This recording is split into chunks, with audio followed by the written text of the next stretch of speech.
नमस्कार दोस्तों, स्वागत है आपका हमारे YouTube चैनल ट्रेंडिंग जीके पे। देखिए फ्रेंड्स, आज के वीडियो में हम बात करेंगे मॉडर्न इंडियन हिस्ट्री के बारे में। जैसा आप जानते हैं, युक्ति सार संग्रह की हमारी ये सीरीज है और इस पूरी किताब में आपके प्रीवियस ईयर क्वेश्चंस को टॉपिक वाइज संकलित किया गया है।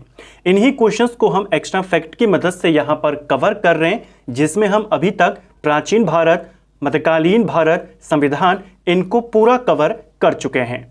आधुनिक भारत हम कवर कर रहे थे और आज हमारी आधुनिक भारत की छठी क्लास हम यहाँ पर कवर करेंगे। लास्ट वीडियो में हमने नरमपंथी आंदोलन, उनके नेताओं के बारे में, उस चरण से संबंधित जो इंपॉर्टेंट क्वेश्चंस थे उनको कवर किया। आज हम गर्मपंथी चरण के बारे में यहाँ पर बात करेंगे। अगर आपने इससे पहले की क्लासेस को नहीं देखा है, आप उनको प्लेलिस्ट में जाके देख सकते हैं। तो चलिए दोस्तों, आज की क्लास को शुरू करते हैं। आज का हमारा पहला क्वेश्चन है, भारतीय राष्ट्रीय आंदोलन के 1905 से 1917 की अवधि को क्या कहा जाता है? तो 1905 से लेकर 17 का जो कार्यकाल है उसे उग्रवादी चरण कहते हैं। जैसे मैंने आपको लास्ट वीडियो में बताया था कि भारतीय राष्ट्रीय आंदोलन को 3 चरणों में बांटा गया है। 1885 से लेकर 1905 तक नरमवादी चरण, 1905 से लेकर 17 तक उग्रवादी चरण और 17 से आगे पूरा आपका गांधीवादी चरण। ठीक है। भारत में उग्र राष्ट्रीयता के जन्मदाता तथा निर्भयता से राष्ट्र की वेदना को प्रकट करने वाले पहले भारतीय कौन थे? तो उग्रवाद का जनक जो भारत में गर्म दल के प्रमुख नेता थे वो माने जाते हैं बाल गंगाधर तिलक। ठीक है। 3 और इंपॉर्टेंट गर्म दल के नेता थे जिनको हम बाल, पाल और लाल के नाम से जानते हैं, और साथ में अरविंद घोष। उनमें भी सबसे प्रमुख कौन है? बाल गंगाधर तिलक। भारतीय राष्ट्रीय कांग्रेस की सबसे पहली महिला अध्यक्ष कौन थी? कांग्रेस की पहली महिला अध्यक्ष एनी बेसेंट थी और ये अध्यक्ष बनती हैं 1917 में। ठीक है। वर्ष 1905 में बंगाल विभाजन के समय वायसरॉय कौन था? जब बंगाल का विभाजन हुआ 1905 में, उस समय वायसरॉय कर्जन था। गदर पार्टी के एक प्रमुख नेता कौन है? गदर पार्टी एक काफ़ी इंपॉर्टेंट पार्टी है, काफ़ी इंपॉर्टेंट क्वेश्चन इसको लेकर आते हैं। गदर पार्टी की स्थापना 1913 में होती है और इसकी स्थापना अमेरिका के सैन फ्रांसिस्को में की जाती है और स्थापना में सबसे महत्वपूर्ण व्यक्ति थे लाला हरदयाल। ठीक है। किसने गाड़ी पर यह मानकर बम फेंका था कि उसमें मुजफ्फरपुर के न्यायाधीश किंग्सफोर्ड बैठे थे? तो मुजफ्फरपुर का जो जज था किंग्सफोर्ड, इसके ऊपर बम फेंका था खुदीराम बोस और उनके साथी प्रफुल्ल चाकी ने। ठीक है। और इसके बाद इनको गिरफ्तार कर लिया गया। खुदीराम बोस को मात्र 18-19 वर्ष की आयु में फांसी इनको दे दी गई थी। भारतीय स्वतंत्रता आंदोलन में फांसी पर चढ़ने वाले सबसे कम उम्र के स्वतंत्रता सेनानी कौन थे? खुदीराम बोस थे। क्यों इनको सजा दी गई थी? क्योंकि इन्होंने मुजफ्फरपुर का जो जज था किंग्सफोर्ड की गाड़ी पर बम फेंका था। ठीक है। स्वराज मेरा जन्मसिद्ध अधिकार है और मैं इसे लेकर रहूंगा, किसने कहा है? बाल गंगाधर तिलक ने कहा था। 1916 का जो लखनऊ अधिवेशन था इसमें कहा था। मॉर्ले मिंटो रिफॉर्म को किस वर्ष प्रस्तुत किया गया था? तो मॉर्ले मिंटो सुधार आपके 1909 में आया था। भारत परिषद अधिनियम 1909 का सर्वग्राही नाम क्या है? सर्वग्राही नाम यानी कि ज्यादा पॉपुलर नाम क्या है? तो जो भारत परिषद अधिनियम 1909 है, इसी को मॉर्ले मिंटो सुधार कहते हैं। सांप्रदायिक निर्वाचन क्षेत्रों की पद्धति की शुरुआत भारत में किसके द्वारा होती है? यह होती है 1909 के मॉर्ले मिंटो सुधार। उस समय जो मॉर्ले था यह भारत सचिव था और जो मिंटो था यह भारत का वायसरॉय था। अब क्योंकि जब भारत में सांप्रदायिक निर्वाचन की शुरुआत हुई है, वायसरॉय मिंटो है, इसीलिए मिंटो को भारत में सांप्रदायिक निर्वाचन का जनक कहा जाता है। ठीक है। भारत में गर्म दलिया आंदोलन का पिता किसे कहा जाता है? तो ऊपर मैंने आपको बताया बाल गंगाधर तिलक को। कौन पहले एक क्रांतिकारी थे और बाद में एक योगी और दार्शनिक बन गए थे? ये थे गर्म दल के नेता अरविंदो घोष। ये एक गर्म दल के नेता थे, क्रांतिकारी थे। बाद में अलीपुर षड्यंत्र केस में इनको गिरफ्तार किया गया। बाद में ये जेल से छूटे और फिर इन्होंने राजनीति छोड़ दी और फिर ये पौंडुचेरी में चले जाते हैं, जहां पर ऑरोविले आश्रम की स्थापना करते हैं और एक योगी और दार्शनिक बन जाते हैं। वर्ष 1909 में मैडम भीकाजी कामा पेरिस में कौन सा समाचार प्रकाशित करती थी। मैडम भीकाजी कामा भारतीय झंडे को विदेश में फहराने वाली पहली भारतीय हैं। जर्मनी के स्टुटगर्ट शहर में इन्होंने झंडा फहराया था भारत का, जो विदेशी धरती पर भारत का पहला झंडा था। इन्होंने पेरिस से एक समाचार पत्र निकाला, पैट्रियट समाचार पत्र। भारत में मुस्लिम लीग की स्थापना किस वर्ष में हुई थी? देखिए, मुस्लिम लीग की स्थापना 1906 में होती है। बांग्लादेश की राजधानी ढाका में होती है, जो उस समय भारत का ही पार्ट था। 1916 में मद्रास में होम रूल मूवमेंट की प्रवर्तक कौन थी? तो देखिए, होम रूल आंदोलन की बात करें 1916 में इसकी शुरुआत होती है। और कौन इसके जनक थे, किसने इसकी शुरुआत करी थी? एनी बेसेंट ने करी थी। जो मद्रास वाला इलाका था, और ऑल इंडिया बेस पे अगर हम बात करें तो एनी बेसेंट ने जो महाराष्ट्र कर्नाटका वाला इलाका है वहां पर होम रूल की शुरुआत बाल गंगाधर तिलक करते हैं। बाल गंगाधर तिलक द्वारा शुरू की गई साप्ताहिक पत्रिका कौन सी थी? तो बाल गंगाधर तिलक ने एक साप्ताहिक पत्रिका निकाली जिसका नाम केसरी था। बाल गंगाधर तिलक के दो समाचार पत्र आपको याद करने हैं, एक केसरी और एक आपका मराठा। जो मराठा समाचार पत्र था ये अंग्रेजी में छपता था, और जो केसरी समाचार पत्र था वो मराठी में छपता था। शेर ए पंजाब किसका उपनाम है? तो शेर ए पंजाब के नाम से लाला लाजपत राय को जाना जाता है, और ये गरम दल के काफी इंपॉर्टेंट नेता थे। गरम दल के 3 इंपॉर्टेंट नेता जिनको बाल, पाल और लाल के नाम से जाना जाता है। तो बाल से बाल गंगाधर तिलक है, पाल से बिपिन चंद्र पाल है, और लाल से आपके लाला लाजपत राय हैं। कांग्रेस लीग समझौता का दूरगामी परिणाम क्या हुआ? तो देखिए, कांग्रेस लीग समझौता होता है लखनऊ समझौता, जिसको कहा जाता है 1916 में, और इसका दूरगामी परिणाम ये हुआ भारत का विभाजन और पाकिस्तान का निर्माण। अब ये समझौता था क्या, अगर आप इसको समझ जाएंगे तो आपके सारे जो कंफ्यूजन है वो क्लियर हो जाएंगे। देखिए, 1909 में मॉर्ले मिंटो सुधार आया, और मॉर्ले मिंटो सुधार में सांप्रदायिक निर्वाचन की शुरुआत करी गई।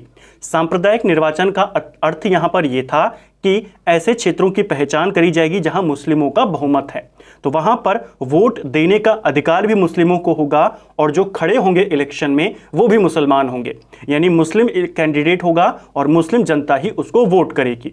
यह था सांप्रदायिक निर्वाचन का व्यवस्था। ठीक है, तो अंग्रेजों ने तो इसको शुरू कर दिया था, कांग्रेस इसको स्वीकार नहीं कर रही थी, सांप्रदायिक निर्वाचन को स्वीकार नहीं कर रही थी। कांग्रेस का मानना था कि जो कैंडिडेट होगा उसे सारे धर्म के लोग वोट करेंगे।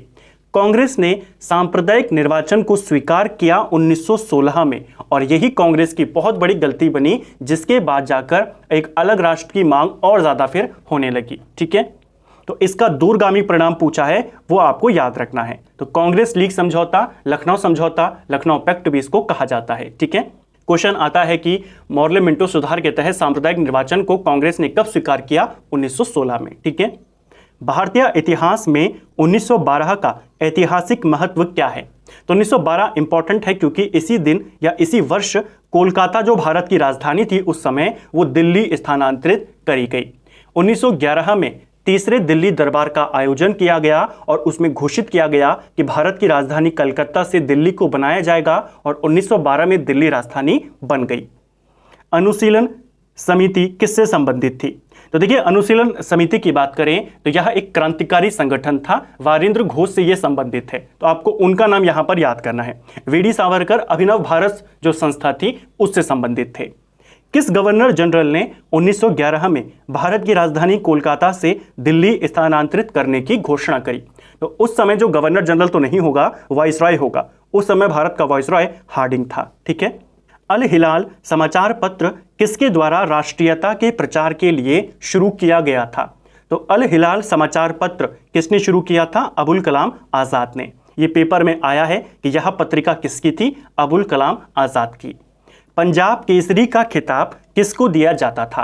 तो पंजाब केसरी शेर पंजाब लाला लाजपत राय को कहते हैं। भारतीय राष्ट्रीय कांग्रेस का प्रथम विभाजन कब हुआ था? तो कांग्रेस का विभाजन जब कांग्रेस गरम दल और नरम दल में विभाजित हो जाती है वो था 1907 और सूरत अधिवेशन, इसको ध्यान रखना। ठीक है, रास बिहारी घोष इसकी अध्यक्षता कर रहे थे। महाराष्ट्र में गणपति उत्सव आरंभ करने का श्रेय किसको प्राप्त है? तो देखिए, गणपति महोत्सव की शुरुआत महाराष्ट्र में बाल गंगाधर तिलक ने करी थी। स्वदेशी आंदोलन शुरू किया गया था। स्वदेशी आंदोलन क्यों शुरू किया गया था 1905 में? बंगाल विभाजन के विरोध में। ठीक है, बंगाल विभाजन के विरुद्ध विद्रोह का नेतृत्व किसने किया था? देखिए, क्वेश्चन को थोड़ा सा करेक्ट करना है यहाँ पर। अब ये तो एग्जाम के क्वेश्चंस हैं, आपको विकल्प उस हिसाब से दिए जाते हैं कि आप सही आंसर पे जाएं। अब यहाँ पर सिर्फ वन लाइनर्स को दिया गया है, उन क्वेश्चंस को वन लाइनर के रूप में। क्वेश्चन करेक्ट होगा यहाँ पर ये कि बंगाल विभाजन के विरुद्ध जो विद्रोह हुआ, जो आंदोलन चले, उनका शुरुआती नेतृत्व किसने किया? तो वो किया था सुरेंद्र नाथ बनर्जी ने। ठीक है। 1907 के कांग्रेस के सूरत अधिवेशन की अध्यक्षता किसने करी थी? ये करी थी डॉक्टर रास बिहारी घोष ने, जैसे मैंने आपको ऊपर बताया। और इंपॉर्टेंट इसलिए है क्योंकि यहीं पर कांग्रेस का विभाजन नरम दल और गरम दल में हो जाता है। अनुशीलन समिति क्या थी? तो अनुशीलन समिति एक क्रांतिकारी समिति थी। ठीक है, एक संगठन था। नेक्स्ट है, किसने कहा था कांग्रेस आंदोलन ना तो लोगों द्वारा प्रेरित था और ना ही उनके द्वारा सोचा या योजनाबद्ध किया गया था? तो कांग्रेस के बारे में ये कि यह लोगों द्वारा प्रेरित नहीं था, ना ही लोगों ने इसको सोचा और ना इसको योजनाबद्ध तरीके से किया। यह कथन लाला लाजपत राय का नहीं था, यह स्टेटमेंट सर सैयद अहमद खान का था। ठीक है। निष्क्रिय विरोध के सिद्धांत का प्रतिपादन किसने किया था? तो निष्क्रिय विरोध, इसको सिद्धांत को दिया था अरविंद घोष ने। 1905 में बंगाल विभाजित हुआ, जिसके विरोध के फलस्वरूप यह पुनः एकीकृत किया गया। तो बंगाल का विभाजन आप सभी पढ़ते हैं 1905 में हुआ, बंगाल का एकीकरण 1911 में हुआ। जैसा हमने ऊपर बात करी, 1911 में दिल्ली दरबार लगा था, जिसमें दिल्ली राजधानी बनाने की घोषणा हुई थी। उसी में यह निर्णय लिया गया था कि बंगाल विभाजन को रद्द किया जाएगा। ठीक है। युद्ध के समय भारत की रक्षा के कानूनों के प्रावधानों को, जिसे 1915 में पंजाब के गदर के विरुद्ध इस्तेमाल किया गया, शांति के समय भी जारी रखना चाहता था। कौन रखना चाहा था? हार्डिंग के द्वारा, क्योंकि उस समय वाइसरॉय कौन है? हार्डिंग है। 1906 में मिंटो से शिमला में मिले मुसलमानों के शिष्टमंडल ने प्रार्थना करी थी। अब देखिए, ये क्वेश्चन भी आपका पेपर में बना है। 1906 में मुस्लिम लीग की स्थापना होती है, आप जानते हैं।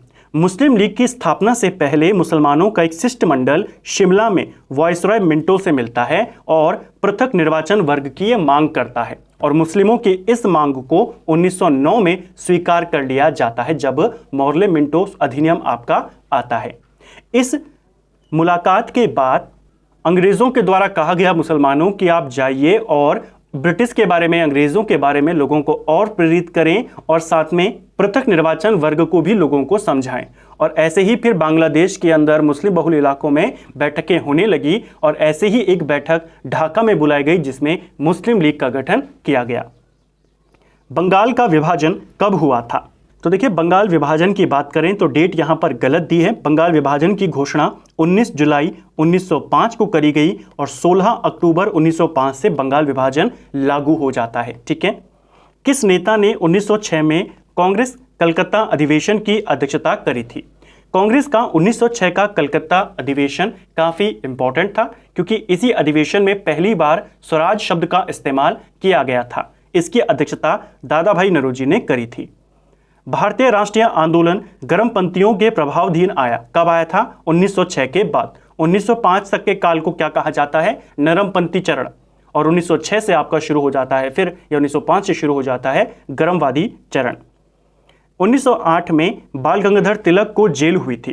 तो देखिए, बाल गंगाधर तिलक गर्म दल के काफी इंपॉर्टेंट नेता थे, और इनको 1908 में 6 वर्ष की सजा सुना दी जाती है, और इनको बर्मा जेल में डाल दिया जाता है। बिहार बंगाल से कब अलग किया गया? तो बिहार को बंगाल से अलग 1912 में किया गया। जो उस समय का बंगाल था, आज के बंगाल से काफी अलग था। उस समय के बंगाल में आज का असम, उड़ीसा, बिहार और पूरा बांग्लादेश शामिल था। तो जैसा हमने बात करी, 1911 में हुआ है दिल्ली दरबार। 2 निर्णय हम अभी तक दे चुके कि दिल्ली भारत की राजधानी बनेगी, उसी में फैसला हुआ। 1912 में बना, उसी में फैसला हुआ बंगाल विभाजन को रद्द किया जाएगा, और उसी में फैसला हुआ बिहार को बंगाल से अलग किया जाएगा, और अलग किया गया 1912 में। होम रूल आंदोलन भारत के स्वतंत्रता संग्राम के एक नए चरण के आरंभ का घोतक था। क्यों था? क्योंकि इसने देश के सामने सुशासन की एक ठोस योजना रखी। गदर पार्टी की स्थापना कब हुई थी? तो मैंने आपको ऊपर बताया 1913 में सैन फ्रांसिस्को में लाला हरदयाल के नेतृत्व में। किसने ऑल इंडिया मुस्लिम लीग की स्थापना करी थी? मुस्लिम लीग की स्थापना नवाब सलीमुल्लाह खान के द्वारा करी गई। ये ढाका का नवाब था और ढाका में ही बैठक बुलाई गई थी और इसी की अध्यक्षता में मुस्लिम लीग का गठन किया गया। मुस्लिम लीग के पहले अध्यक्ष आगा खान था, इसको भी ध्यान रखना, ठीक है। गदर क्रांति छिड़ने का सबसे महत्वपूर्ण कारण क्या था? यह था प्रथम विश्व युद्ध का शुरू होना, ठीक है। किस अधिवेशन में होम रूल समर्थक अपनी राजनीतिक शक्ति का सफलतापूर्वक प्रदर्शन कर सके थे? तो देखिए, होम रूल समर्थक जो थे, होम रूल लीग से जो जुड़े हुए नेता थे, दो नेता थे होम रूल से जुड़े हुए, बाल गंगाधर तिलक और एनी बेसेंट, और इन्होंने अपनी शक्ति का प्रदर्शन किया था कांग्रेस के 1916 के लखनऊ अधिवेशन में। क्योंकि 1916 का लखनऊ अधिवेशन दो बातों के लिए काफी महत्वपूर्ण था। पहला, इसमें कांग्रेस के जो गर्म दल और नरम दल था, दोनों में समझौता हो गया। यह समझौता एनी बेसेंट के प्रयासों से हुआ। और दूसरी चीज हुई, कांग्रेस और मुस्लिम लीग में भी समझौता हो गया। यह समझौता बाल गंगाधर तिलक और जिन्ना की वजह से हुआ। तो दोनों होम रूल से जुड़े हुए नेताओं का यहां पर योगदान था, इसीलिए यह वाला अधिवेशन इंपॉर्टेंट है। वारिंद्र कुमार घोष के क्रियाकलापों ने एक गुप्त क्रांतिकारी संगठन को बंगाल में जन्म दिया। इस संगठन का नाम क्या है? अनुशीलन समिति, जैसे मैंने आपको ऊपर कहा, ठीक है। सावरकर जो थे वो अभिनव भारत संस्था से जुड़े थे। अनुशीलन समिति से वारिंद्र कुमार घोष का नाम आएगा। किसने भारतीय राष्ट्रीय कांग्रेस के विरुद्ध अनुनय, विनय और विरोध की राजनीति का दोष लगाया? यानी कांग्रेस के ऊपर प्रार्थना, याचना ये करने का आरोप लगाया था गर्म दल के नेता बाल गंगाधर तिलक ने। किस भारतीय राष्ट्रीय आंदोलन का शीर्ष गीत वंदे मातरम बना था? देखिए, वंदे मातरम जो था 1905 में जो स्वदेशी आंदोलन चला बंगाल विभाजन के विरोध में, इसका शीर्ष गीत बन गया था। इतना ज्यादा ये फेमस हो गया था कि आंध्रा के जो डेल्टा इलाके हैं, तटीय इलाके हैं, वहां पर स्वदेशी आंदोलन को वंदे मातरम आंदोलन कहा जाता था। अतिवादियों और उदारवादियों के पुनर्मिलन की प्रक्रिया में प्रमुख शिल्पी कौन थी? अभी मैंने आपको ऊपर बताया, गर्म दल और नरम दल में समझौता हुआ और किसके योगदान से? एनी बेसेंट, और इनको इनाम भी मिला। 1916 में इन्होंने समझौता कराया। अगले ही साल 1917 में कांग्रेस की पहली महिला अध्यक्ष बनी एनी बेसेंट, ठीक है। किसे भारतीय अशांति के जनक के रूप में जाना जाता है? तो भारतीय अशांति का जनक, भारत में उग्रवाद का जनक, भारतीय उग्रवाद का जनक, ये सब जाना जाता है बाल गंगाधर तिलक को। 1915-16 में दो होम रूल लीग आंदोलन शुरू किए गए। इसका नेतृत्व किसने किया? तिलक और बेसेंट ने, जैसे हमने देखा। राष्ट्रीय आंदोलन की अवधि में जिस घटना ने मतभेद के बीच बोए एवं अंततः देश का विभाजन कराया, वो कौन सी घटना थी? वो घटना थी 1909 का मोर्ले मिंटो सुधार, जिसमें विधानसभाओं में मुसलमानों के लिए पृथक निर्वाचन क्षेत्र और स्थानों का आरक्षण था, ठीक है। अभिनव भारत नामक अंग्रेज विरोध संगठन की स्थापना किसने करी थी? अब ये वाली जो संस्था है, ये भी एक गुप्त संस्था थी, जैसे अनुशीलन समिति। अनुशीलन समिति भी एक क्रांतिकारी संगठन था, ये भी, और इसे बनाया था वी.डी. सावरकर ने। किसने मोहम्मद अली जिन्ना को हिंदू मुस्लिम एकता का दूत कहा था? तो जिन्ना को हिंदू मुस्लिम एकता का दूत सरोजनी नायडू ने कहा था, ठीक है। लाल बाल पाल त्रिगुट का कौन व्यक्ति भारतीय राष्ट्रीय कांग्रेस का अध्यक्ष बना था? ये गर्म दल के नेता थे। 1907 में जब इनका विभाजन हुआ गर्म दल और नरम दल में, कांग्रेस का मुख्य विवाद अध्यक्ष पद को लेकर ही था। नरम दल के लोग नहीं चाहते थे कि कोई उग्रवादी नेता या गर्म दल का नेता अध्यक्ष बने, इसीलिए विभाजन हो गया। अंततः एक गर्म दल का नेता था लाल बाल पाल में से लाला लाजपत राय, जो 1920 में कांग्रेस के अध्यक्ष बने। तो क्वेश्चन आता है, कौन गर्म दल का एकमात्र नेता जो आगे जाकर कांग्रेस के अध्यक्ष बने? लाला लाजपत राय, ठीक है। मुस्लिम लीग का प्रथम अध्यक्ष कौन था? तो मैंने आपको कहा किसकी अध्यक्षता में बना था? नवाब सलीमुल्लाह खान, जो कि ढाका का नवाब था। पहला अध्यक्ष पूछेगा तो आगा खान, ठीक है। गीता रहस्य नामक ग्रंथ किसके द्वारा लिखा गया? तो देखिए, गीता रहस्य इसको लिखा था बाल गंगाधर तिलक ने। 1908 में बाल गंगाधर तिलक को 6 वर्ष की सजा हो जाती है, बर्मा जेल में इनको डाल दिया जाता है। वहीं पर ये गीता रहस्य नामक ग्रंथ लिखते हैं। कौन सा नेता कांग्रेस के गर्म दल से संबंधित था? तो 4 नेताओं के नाम आपने याद कर लेने हैं, लाल बाल पाल और साथ में अरविंद घोष। कामागाटू मारू क्या था? देखिए, कामागाटा मारू एक जापानी जहाज था जो कनाडा की यात्रा पर निकला था, ठीक है। जहाज किसका था? जापानी जहाज था। भारतीयों को लेकर ये जा रहा था, कुछ भारतीयों ने इसको किराए पर लिया था और कनाडा ये गया था। हालांकि इसको वहां पर उतरने नहीं दिया गया और फिर वहां पर जो पुलिस थी और जो जहाज में यात्री थे उनके बीच संघर्ष होता है। उसी को बोला गया था कामागाटू प्रकरण। तो कामागाटा मारू था क्या? एक जापानी जहाज था जो कनाडा गया था। ठीक है। कांग्रेस की प्रार्थना और याचिका की नीति अंततोगत्वा समाप्त हो गई। कब समाप्त हुई? बाल गंगाधर तिलक के नेतृत्व में, जब इन्होंने नेतृत्व करना शुरू किया। हालांकि कभी अध्यक्ष नहीं बने, लेकिन 1916 के दौरान जब होम रूल आंदोलन इन्होंने चलाया, ये कांग्रेस के शीर्ष नेताओं में शामिल थे। वह कौन था जो काकोरी षड्यंत्र केस में फांसी की सजा से बच गया था? सही आंसर है चंद्रशेखर आजाद। काकोरी कांड आपका 9 अगस्त 1925 में होता है।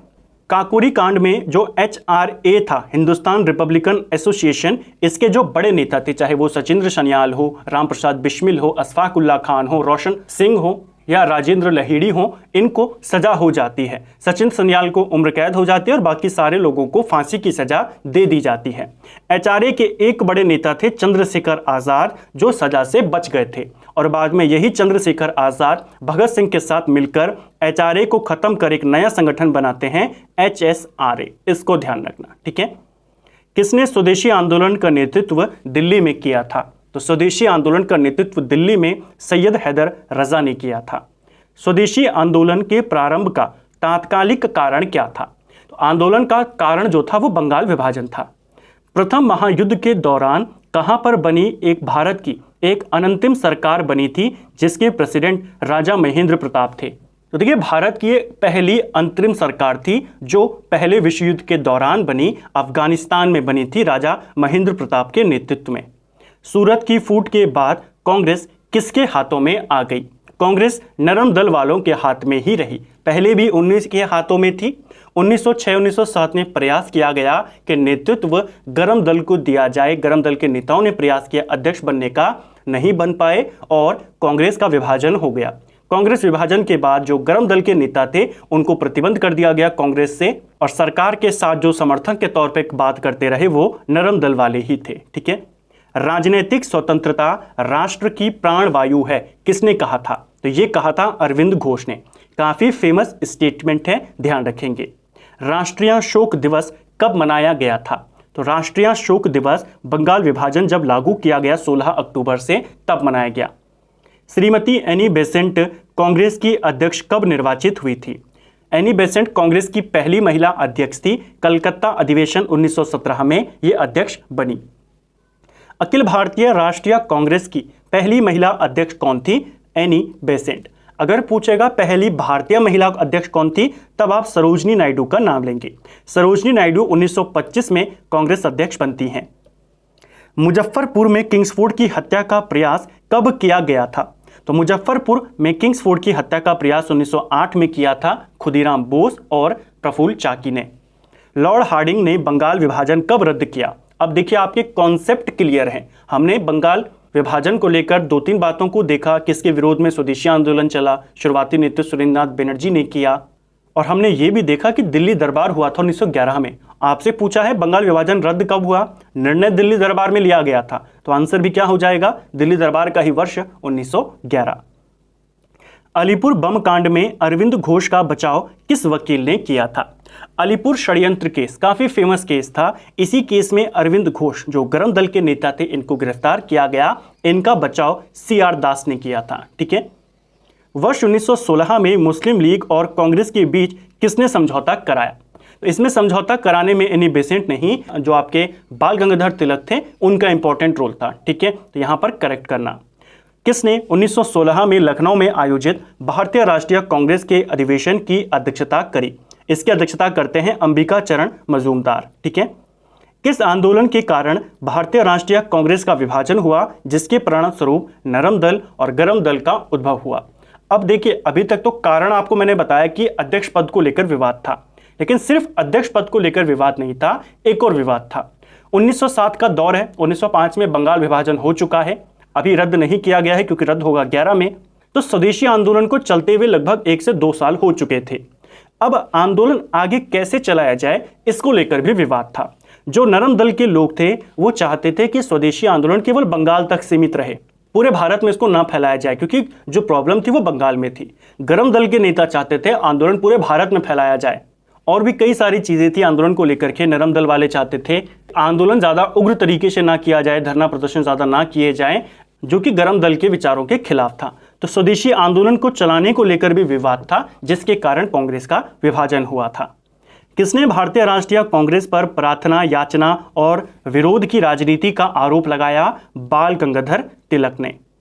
बाल गंगाधर तिलक को किसने अशांति का जनक कहा था? तो भारतीय अशांति का जनक किसे कहा जाता है? बाल गंगाधर तिलक। किसने कहा था? वैलेंटाइन शिरोल ने। ठीक है, इसकी एक किताब भी है, किताब का नाम ही है इंडियन अनरेस्ट। ठीक है, भारतीय असंतोष। तो भारतीय असंतोष नामक किताब इसी की है और इसी किताब में बाल गंगाधर तिलक को अशांति का जनक या भारतीय असंतोष का जनक कहा।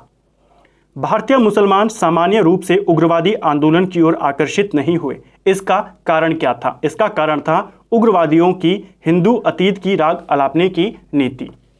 राजनीतिक अधिकारों के लिए लड़ना होगा, किसने कहा था? तो राजनीतिक अधिकारों के लिए लड़ना होगा, ये कहा था बाल गंगाधर तिलक ने। राष्ट्रवादियों तथा या आतंकवादियों के लिए स्वराज का अर्थ क्या था?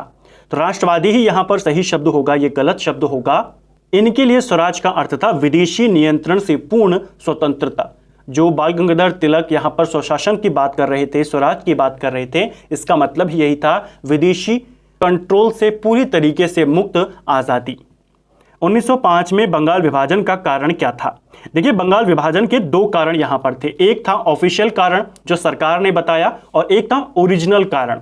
ऑफिशियल कारण यह था सरकार का कि बंगाल एक बहुत बड़ा प्रांत है। जैसा मैंने आपको कहा, आज का पूरा बांग्लादेश, आज का पूरा पश्चिम बंगाल, पूरा बिहार, असम, उड़ीसा सब उसमें शामिल थे और इसीलिए वहां पर प्रशासन की दिक्कत है, इसीलिए बंटवारा कर रहे हैं। यह था ऑफिशियल। जो ओरिजिनल कारण था, बंगाल उस समय सबसे महत्वपूर्ण प्रांत था, वहीं पर राष्ट्रीय आंदोलन की जो आग थी वो ज्यादा लग रही थी, तो अंग्रेजों ने उसको बांटने का काम किया। हिंदू और मुस्लिमों को विभाजित करने के लिए बंगाल का विभाजन किया, दो हिस्सों में बांट दिया, एक तरफ केवल मुस्लिम बहुल इलाके, एक तरफ हिंदू बहुल इलाके। तो राष्ट्रीय आंदोलन की भावना को कमजोर करना इसका मेन कारण था, इसको ध्यान रखना। ठीक है, ये कारण यहां पर गलत है। महात्मा गांधी के साथ किन मुस्लिम नेताओं ने बाल गंगाधर की अर्थी उठाई थी? तो देखिए, बाल गंगाधर तिलक की जो मृत्यु होती है असहयोग आंदोलन से एक दिन पहले हो जाती है और महात्मा गांधी के साथ शौकत अली, सैफुद्दीन किचलू, इन्होंने भी उनकी अर्थी उठाई थी। हम कांग्रेस में फूट डालने नहीं आए हैं, 23 दिसंबर 1907 को, यह किसने कहा था? तो कांग्रेस के विभाजन से पहले एक स्टेटमेंट आया था, हम कांग्रेस में फूट डालने नहीं आए, और यह कहा था बाल गंगाधर तिलक ने। ठीक है, युवा वर्ग ने याचना, प्रार्थना और प्रतिवाद आदि उपायों को क्या बताया? युवा वर्ग यानी इनको बताया था बाल गंगाधर तिलक ने राजनीतिक भिक्षावृत्ति, कि आप राजनीतिक भिक्षा मांग रहे हैं, भीख मांग रहे हैं याचना करके। ठीक है, विदेशी वस्तुओं के बहिष्कार का निर्णय स्वदेशी आंदोलन की किस तिथि को लिया गया था? तो यह आपके 17 अगस्त 1905 को लिया गया था। ठीक है, शुरुआत स्वदेशी आंदोलन की बंगाल विभाजन के साथ होती है 16 अक्टूबर 1905 से। सरकार ने छात्रों को डराने के लिए क्या लागू किया था? एक काफी इंपॉर्टेंट क्वेश्चन है। देखिए, जब बंगाल विभाजन हुआ तो कई सारे लोग, खासतौर पे युवा, आंदोलन में शामिल हुए, जो स्वदेशी आंदोलन था। और स्वदेशी आंदोलन के तहत कहा गया था कि सारी जो बाहरी चीजें हैं उनका बहिष्कार किया जाए, चाहे नौकरी हो, चाहे शिक्षा हो। तो जो शिक्षण संस्थान थे उनके लिए एक सर्कुलर जारी किया गया, जिसको कार्लाइल सर्कुलर कहा गया था। अब क्योंकि शिक्षण संस्थानों के लिए था तो किसको डराने के लिए है? छात्रों को डराने के लिए। इस सर्कुलर में कहा गया था कि अगर आपके संस्थान का कोई भी छात्र आंदोलन में शामिल होता है या आंदोलन की वजह से अपनी पढ़ाई छोड़ता है, संस्थान के खिलाफ कार्रवाई की जाएगी, उसकी मदद नहीं की जाएगी। तो आपका कार्लाइल सर्कुलर था, किससे रिलेटेड है? बंगाल विभाजन के दौरान छात्रों को डराने के लिए लाया गया था। ठीक है, गीता रहस्य नामक ग्रंथ किसने लिखा है? तो गीता रहस्य नामक ग्रंथ हमने अभी देखा, बाल गंगाधर तिलक ने लिखा है। मुस्लिम लीग के पहले अध्यक्ष कौन थे? तो आगा खान। स्वदेशी आंदोलन का दिल्ली में नेतृत्व सैयद हैदर रजा ने किया था। 1907 में सूरत में भारतीय राष्ट्रीय कांग्रेस के मुख्य कारण क्या था? अब देखिए, मुख्य कारण पूछ लिया, दो कारण तो मैं आपको बता चुका हूं, एक अध्यक्ष पद, दूसरा स्वदेशी आंदोलन को चलाने का तरीका। मुख्य कारण दिया है अंग्रेजी सरकार के साथ नरमपंथियों की वार्ता की क्षमता के बारे में, चरमपंथियों में विश्वास का अभाव। अब कारण बेसिकली आपको आइडिया समझना पड़ेगा कि क्या परिस्थितियां थी, क्योंकि एग्जामिनर कोई भी चीज आपसे पूछ सकता है। ये सारे कारण थे। कोई भी बड़ी घटना होती है तो उसका कोई एक कारण तो होता नहीं है, धीरे धीरे चीजें बिल्डअप होती हैं। तो ये सारे कारण थे। जो चरमपंथी नेता थे, जो गर्म दल के नेता थे, उनको लगता था कि नरम दल के नेताओं को बात करना नहीं आता, इनके पास क्षमता नहीं है, ये केवल भीख मांग सकते हैं, याचना कर सकते हैं, प्रार्थना कर सकते हैं, उनकी क्षमता पर विश्वास नहीं था। इसलिए वो अध्यक्ष पद मांग रहे थे, ताकि हम अगर कांग्रेस के अध्यक्ष बन गए तो कांग्रेस में सारा अधिकार हमारा होगा, फिर हम अपने तरीके से सरकार के खिलाफ बात कर सकते हैं, सरकार से वार्तालाप कर सकते हैं, ये सारी चीजें। और फिर अगर अध्यक्ष पद मिल जाएगा तो स्वदेशी आंदोलन कैसे चलेगा उसे भी हम डिसाइड कर सकते हैं। तो पूरी बात वो थी कि कांग्रेस का जो गर्म दल का धड़ा था वो नरम दल से सहमत नहीं था, उनकी प्रक्रिया से, उनकी प्रोसेस से, उनकी विचारधारा से, और यही मेन कारण था विभाजन का। आपने बस बेसिक कॉन्सेप्ट को समझना है, थ्योरीज यहां पर कितनी भी बन सकती हैं, ठीक है। उम्मीद करता हूं आपको ये क्लियर हुआ होगा। तो फ्रेंड्स, ये था हमारा आज का वीडियो जिसमें हमने गर्मपंथी आंदोलन के बारे में बात करी। बहुत सारे क्वेश्चंस थे, बहुत सारे तथ्य थे जिनको हमने अतिरिक्त तथ्यों के साथ सिर्फ वन लाइनर्स को करते हुए नहीं चले। मैंने कोशिश करी, पूरी कोशिश करी कि आपको मैं एक्स्ट्रा फैक्ट बता सकूं क्वेश्चन से रिलेटेड। जैसे अगर आप सिर्फ बुक को पढ़ते हुए आएंगे तो आपको सिर्फ एक लाइन रटनी पड़ेगी, बताइए कार्लाकाइल सर्कुलर क्या था। जैसे यहां पर था कि छात्रों को डराने के लिए सर्कुलर आया, उसका नाम याद कीजिए। मैंने आपको पूरा एक्सप्लेन किया कि ये क्या था, क्यों था, ताकि आपको याद रहेगा।